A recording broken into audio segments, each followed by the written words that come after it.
السلام علیکم ورحمۃ اللہ وبرکاتہ۔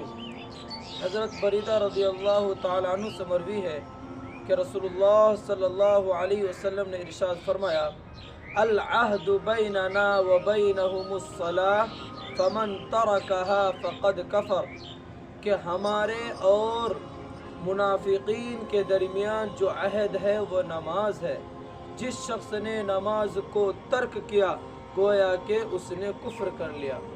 عزیز دوستو، پیارے بھائیو، اس حدیث کا مختصر سا مطلب یہ ہے کہ جس شخص نے جان بوجھ کر جانتا ہے کہ مجھ پر نماز فرض ہے، جانتا ہے کہ نماز کا وقت چل رہا ہے، لیکن وہ ادھر ادھر ٹائم پاس کر رہا ہے لیکن وہ نماز نہیں پڑھتا، اس کے لیے اللہ کے رسول صلی اللہ علیہ وسلم نے فرمایا کہ اس کی مشابہت منافقین جیسی ہے، یعنی گویا کہ اس نے کفر کر لیا۔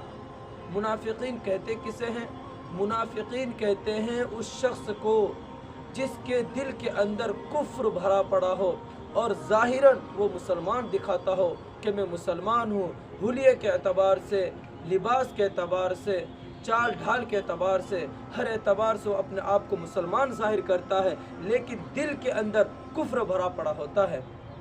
اللہ تبارک و تعالیٰ قرآن میں ارشاد فرماتا ہے، ان المنافقین فی الدرک الاسفل من النار، کہ یقیناً بلا شبہ منافقین جہنم کے گڑھوں میں سے سب سے نچلے اور سب سے نچلے والے طبقے میں اور گڑھے میں ہوگا۔ عزیز دوستو، پیارے بھائیو، دیکھو اگر ہم نماز چھوڑیں گے، جان بوجھ کر نماز کو ترک کریں گے، بغیر کسی عذر کے نماز کو ترک کریں گے، تو عزیز دوستو، پیارے بھائیو، ہماری مشابہت منافقین جیسی ہو جاوے گی۔